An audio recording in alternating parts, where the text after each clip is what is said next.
வணக்கம். இது 2024 தலைமைந்து புலமை பரிசில் பரீட்சைக்கு தயாராகும் மாணவர்களுக்காக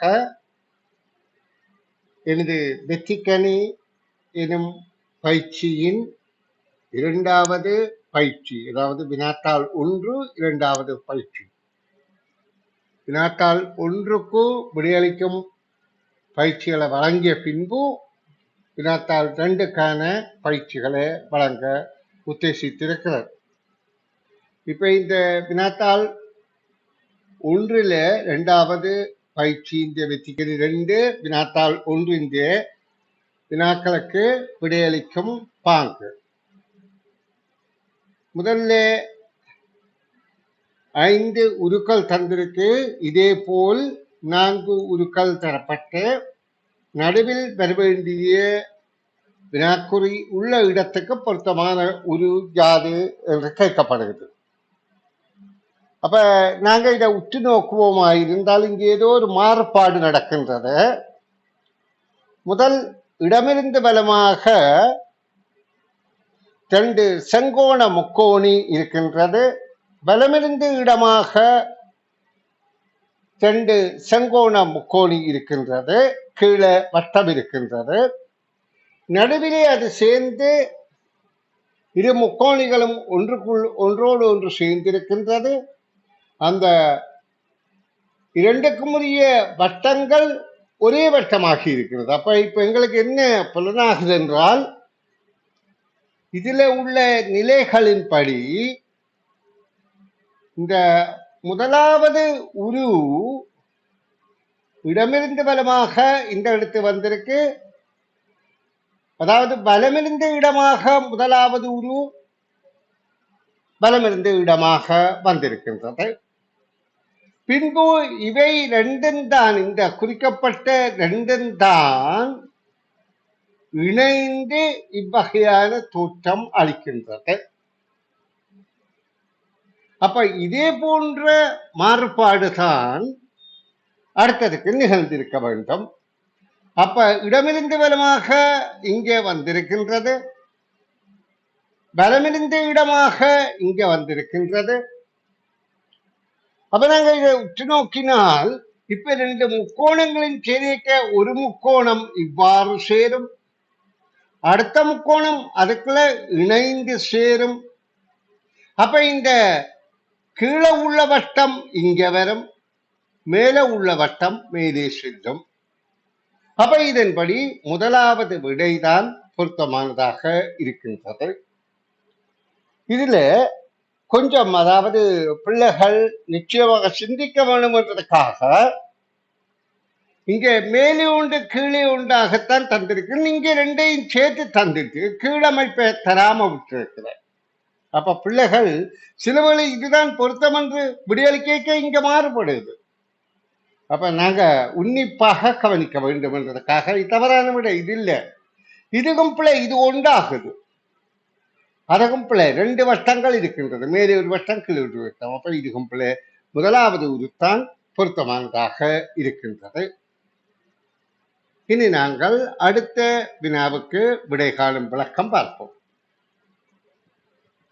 இந்நான்கு உருக்களில் இரு உருக்கள் வித்தியாசமானவை, அவை யாவை? இங்க 4 உருக்கள் இருக்கு, அதாவது வடிவங்களால் ஆன உருக்கள். ஆனா இதுல முதலாவது மட்டும் ஒரு வித்தியாசமாக இருக்கின்றது, மற்றதெல்லாம் மூடிய வடிவங்கள். அப்ப அதாலே ஆக்கப்பட்ட உருக்கள். இங்க மூடாத வடிவத்தை கொண்ட உருக்களும் இருக்கின்றது. இதெல்லாம் மூடப்படவில்லை, இது மூட இல்லை, இது மூட இல்லை, இது மூட இல்லை. மற்ற எல்லாம் மூடிய வடிவங்கள், அவை சேர்ந்து வந்திருக்கிற உரு.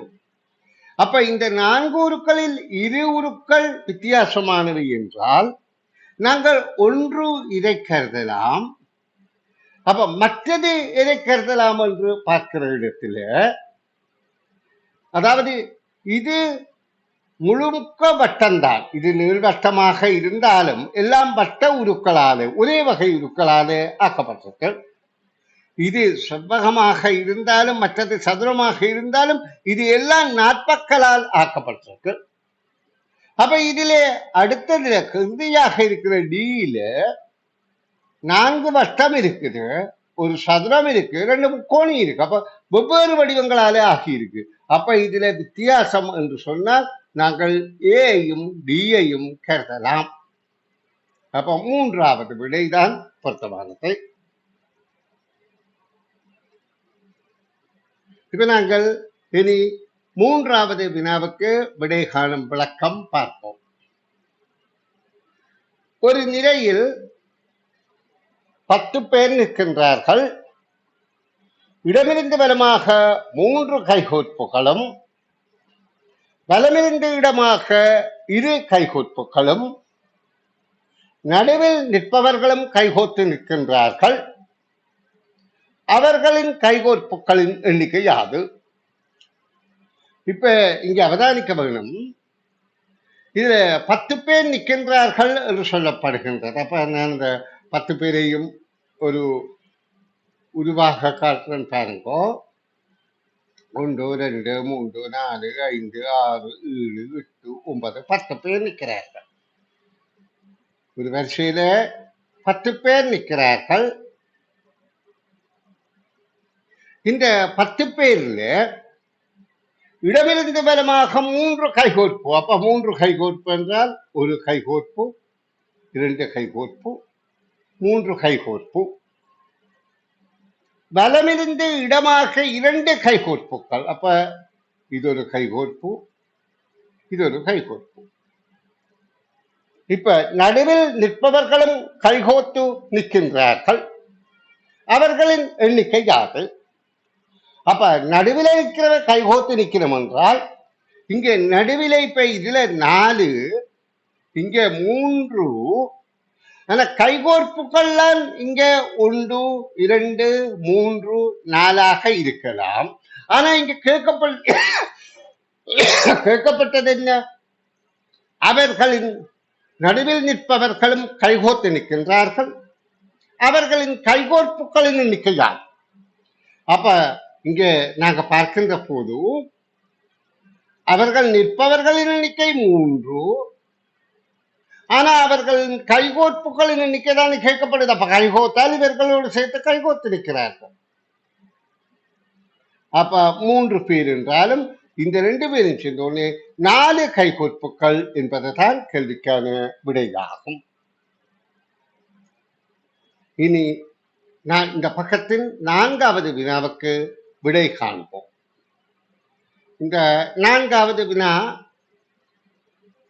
அதாவது இந்த படத்தை அழித்து போடுறாரு. சரி, 4வது வினா, செவ்வக வடிவ அறையொன்றின் 2 பக்க நீளப்பாங்கான ஓரங்கள் வழியே ஒரு சதுர அடி அளவான 26 மார்பிள்களும் 2 பக்க அகலப்பாங்கான ஓரங்கள் வழியே 20 மார்பிள்களும் பதிக்கப்பட்டுள்ளன. அவ்வறையின் நடுப்பகுதியில் இன்னும் எத்தனை மார்பிள்கள் பதிக்கப்பட வேண்டும்?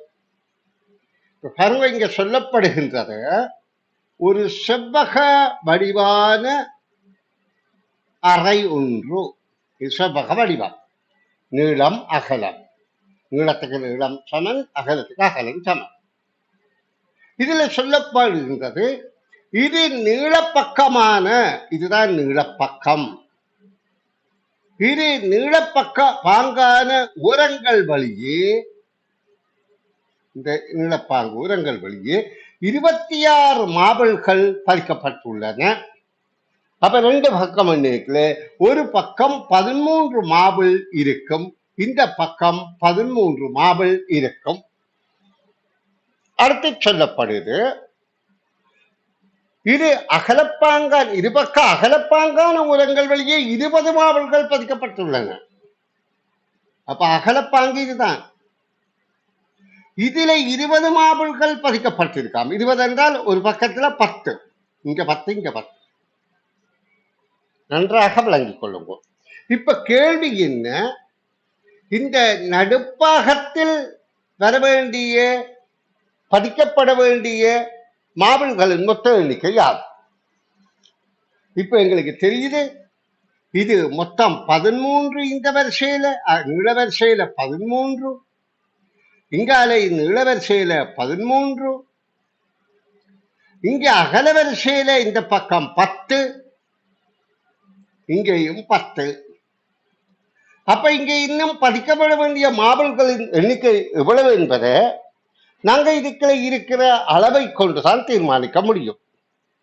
இப்ப இது 10 என்றால், இந்த வரிசையில 10 என்றால் இது 1, இது 1 போனா இங்க 8 தான் அகலப்பாங்காக வரும். அதே 1 நீளப்பாங்குக்கு இங்கு 1 இங்கு 1 போனால் 11 தான் நீளப்பாங்குக்கு வரும். அப்ப 11 தர 8 88 மார்பிள்கள் பதிக்கலாம் என்பதை கவனத்தில் கொள்ளுங்கள். இப்ப இந்த கேள்வியில் பிள்ளைகளுக்கு ஒரு மயக்க நிலையை உண்டு பண்ணும். ஏன் மயக்க நிலையை உண்டு பண்ணுது என்றால், இந்த மூலை மார்பிள்கள் 2 தரம் எண்ணப்படுகின்றது. எப்படி 2 தரம் எண்ணப்படுகின்றது? இந்த பக்கத்தின் 10 அடங்குது, இந்த பக்கம் 13 கையும் அடங்குகின்றது.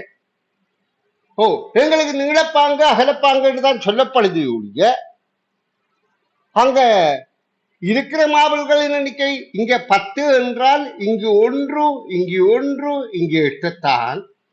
அகலப்பாங்க என்றால் இங்க 13 என்றால் இங்கு 1 இங்கு 1, அப்ப 11 தான் இங்க. அப்ப இதுல 8 தர 11 88 மார்பிள்கள் என்பது விடையாகும். நன்று. அடுத்த பக்கத்தில் சந்திப்போம்.